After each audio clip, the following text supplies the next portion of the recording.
Kalau dalil dibalas dalil, hujah dibalas hujah, kalam dibalas kalam. Kalau tinjunya dibalas tinju, kalau tinjunya dibalas tinju, tinjunya dibalas tinju. Jangan coba-coba sakiti ulama ahlu sunnah. Satu gores nyakitin ulama, kami turun semuanya.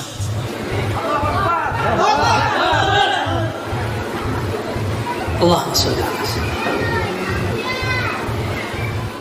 Apa sebab kami berkalam begitu? Di India, di Pakistan, Bangladesh, orang maulid dibom. Pengen terjadi negara begitu. Assalamualaikum warahmatullahi wabarakatuh. Alhamdulillah, fa inna ahsanal kalami kalamullah wa khairal huda huda Muhammad sallallahu alaihi wasallam wa syarrul umuri muhdasatuha fa inna kulla muhdasatin bid'ah wa kulla bid'atin dalalah wa kulla dalalatin finnar. Kembali bersama Zulkarnain Al-Maduri, jamaah mukminin, mukminat, muslimin, muslimat, atau muslimin, muslimat, mukminin, mukminat, dimanapun antum berada, dimanapun antum berada, kali ini yang akan saya angkat berkaitan dengan sebagian ceramah Ar-Razi, Dr. Razi, yang tapi ini sudah lama sebenarnya ya, bukan sesudah putranya meninggal. Karena sesudah putranya meninggal sepertinya tidak ada lagi suara-suara beliau itu sampai sekarang ini ya. Turut berduka saya itu, walaupun sudah lama ya. Sebagai seorang mukmin saya ucapkan innalillah wa inna ilaihi raji'un.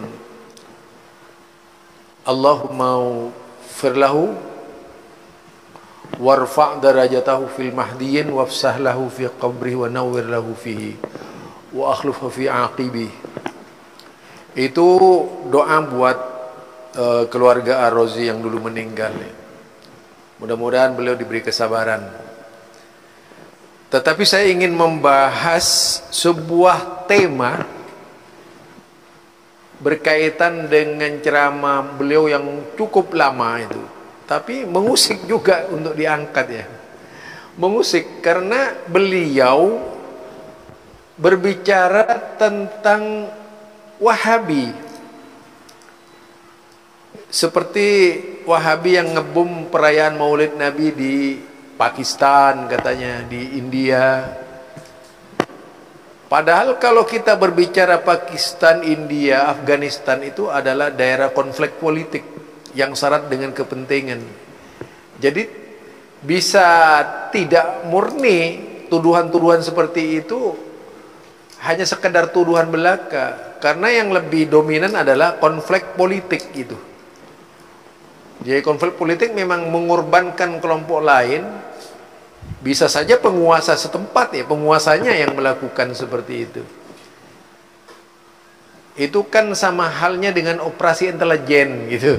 Operasi intelijen dalam rangka yaitu mengimijkan orang lain, kelompok lain sebagai pelaku pengeboman.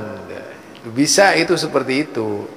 Namanya operasi intelijen ya seperti itu. Kalau kita pelajari ya dalam berbagai macam buku-buku dan perjalanan kelompok-kelompok intelijen baik di dalam ataupun luar negeri. Nah, ini berkaitan dengan perkataannya beliau, hujah dilawan hujah, dalil dilawan dalil katanya itu. Bogem mentah dilawan bogem mentah. Nah, kemudian apa? Siapa saja yang menghina ulama ahlus sunnah wal jamaah akan kita lawan. Kemudian muncul teriakan Allahu Akbar. Hello. Nah, tentu ini adalah sebuah apa? Menurut saya gaya sebagai seorang artis. Sama sekali tidak menunjukkan sebagai sebuah pelampiasan yang sungguh-sungguh, melainkan hanya sekedar retorika yang artistik sekali, sebagaimana film-film yang memerankan gaya. Lah begitulah yang digunakan oleh Dr. Rozi, bukan pada yang sesungguhnya. Karena seorang ulama, jika benar-benar ulama itu, jadi seorang ulama, jika benar-benar adalah seorang ulama, sekali lagi saya katakan, seorang ulama, jika benar-benar adalah ulama, sebagaimana yang disinyalir oleh Rasulullah sallallahu alaihi wasallam, adalah pewaris Nabi. Tetapi ulama yang tidak ulama itu bukan pewaris Nabi. Kalau Nabi menegaskan al-ulama warasatul anbiya, itu hadisnya panjang sebenarnya. Nah, diteliti dari matan hadis ini, al-ulama warasatul anbiya, itu ada,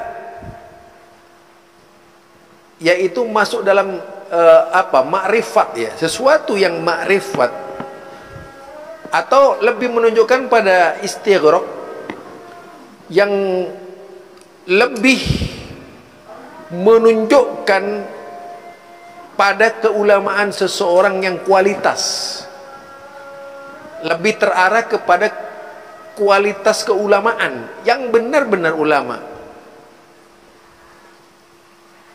Jadi kalau orang-orang seperti Idrus Ramli itu bukan ulama, tidak termasuk dalam kategori ulama. Dr. Rozi itu bukan ulama, ya sebatas da'i saja gitu. Karena seorang ulama itu memiliki sifat-sifat yang anggun.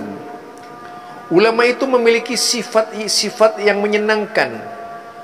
Ulama itu memiliki sifat-sifat yang menggembirakan, keteladanan, bukan sifat-sifat kesetanan, atau lagi bukan sifat-sifat kengawuran. Karena ulama itu identik dengan seorang nabi yang lebih mengutamakan qudwah atau uswatun hasanah. Itu ulama yang benar, bukan ulama-ulamaan. Tapi kalau ulama-ulamaan sudah pasti ya seperti yang dilontarkan Dr. Rozi. Sampai apa? Lo jual gue beli. Nah itu bukan ulama. Masa ulama ngajarin seperti itu? Itu mah perkataan preman, bukan ulama. Ulama itu lebih mengedepankan keteladanan, tidak kesetanan gitu. Kalau kesetanan, saudara, itu bukan ulama. Orang yang kerasukan. Nah, itu. Ulama yang sebenar-benarnya, ulama yang sesungguhnya adalah ulama yang mampu membimbing umatnya bisa menerima perbedaan, tidak membakar umatnya untuk bertengkar sesama Islam, apalagi adu jotos gitu, apalagi tawuran antar sesama pengikut ulama. Terkadang persepsinya Ar-Razi ini kan begini, kalau Ahlus Sunnati wal Jamaah itu pantas disebut ulama, kalau mereka yang disebut Wahabi itu tidak pantas disebut ulama. Padahal kalau dari sisi kualitas, iya, Itu bisa menjadi pertimbangan untuk seperti itu ya. Pertimbangan mana yang benar-benar ulama, mana yang bukan-bukan ulama gitu.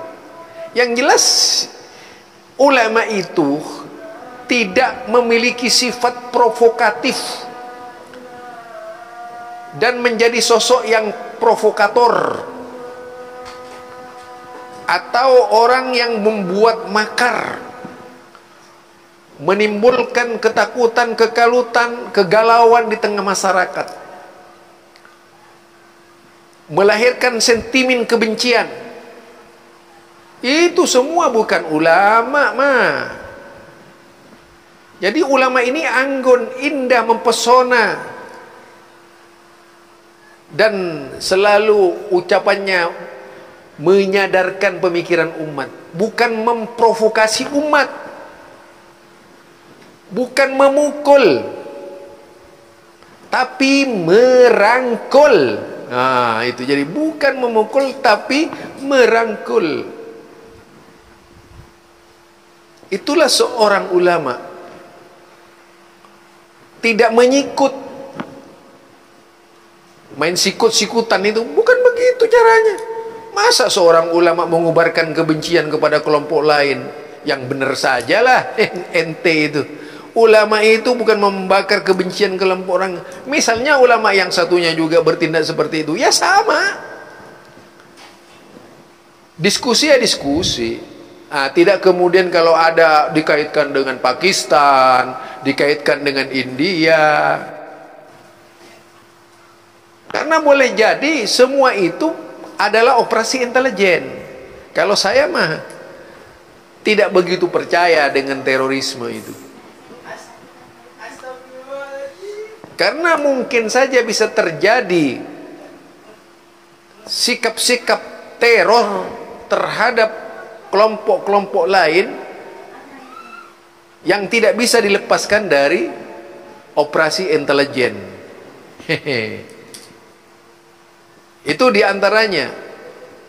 Karena operasi intelijen ini, wih, luar biasa kalau saya mengikuti, membaca buku-buku intelijen ya, itu mengerikan itu.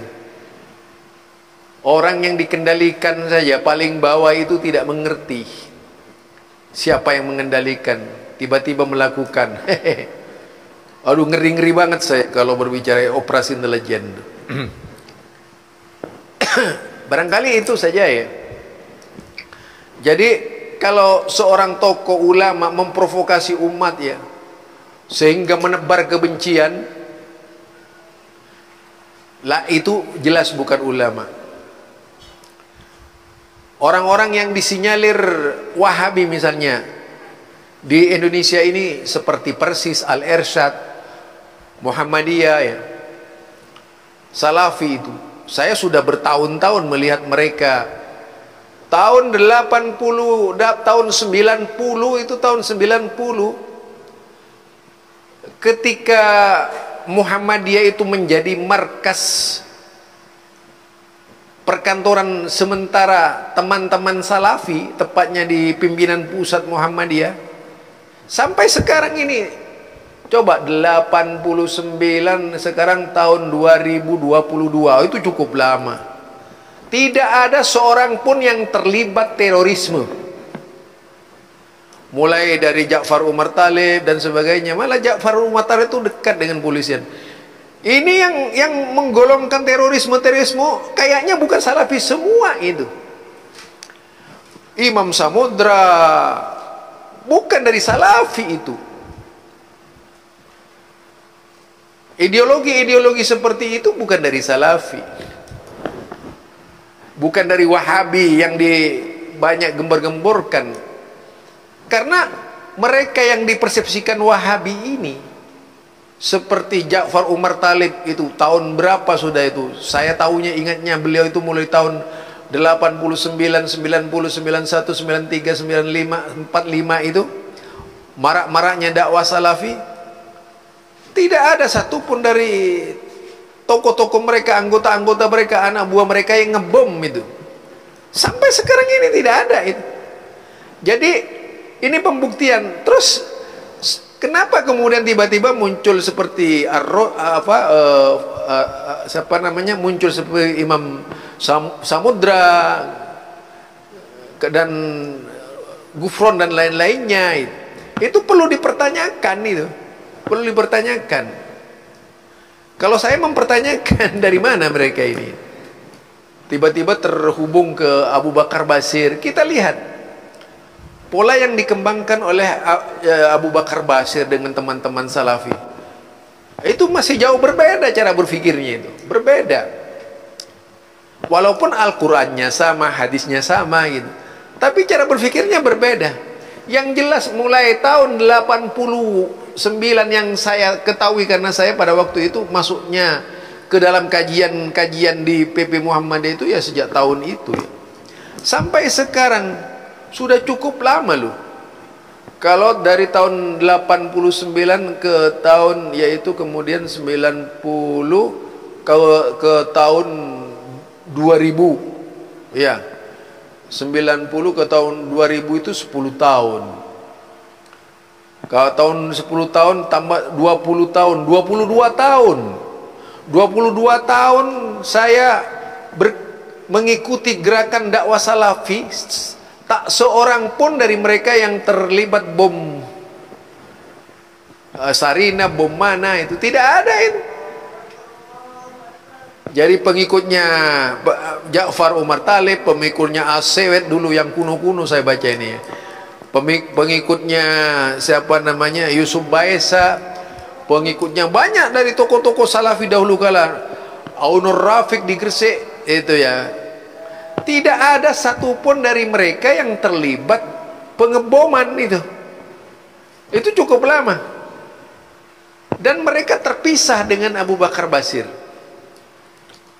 Ini satu fakta. Berarti ini pembuktian saya ya. Karena usia saya sekarang sudah mendekati 60. Jadi tahu persis tentang itu.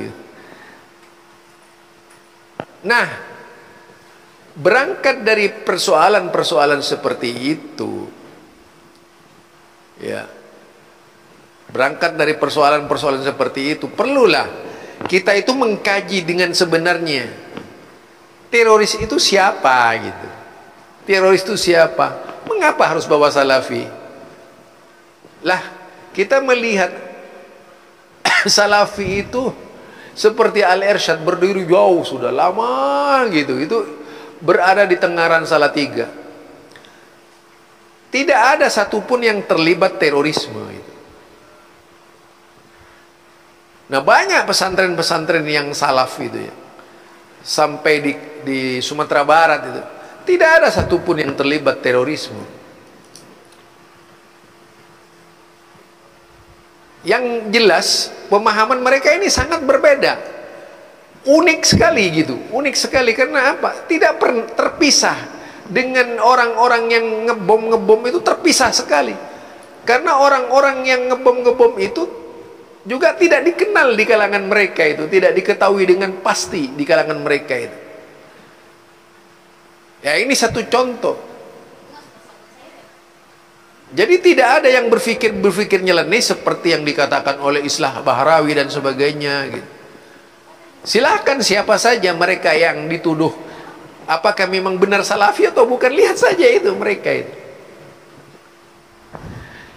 Ini dari saya, Zulkarnain El-Maduri ya.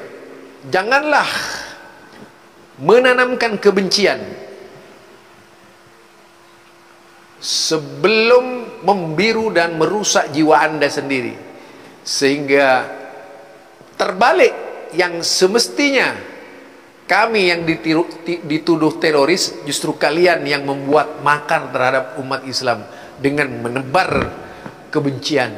Subhanakallahumma wa bihamdika asyhadu an la ilaha illa anta astaghfiruka wa atubu ilaik. Itu pesan dari saya. Assalamualaikum warahmatullahi wabarakatuh.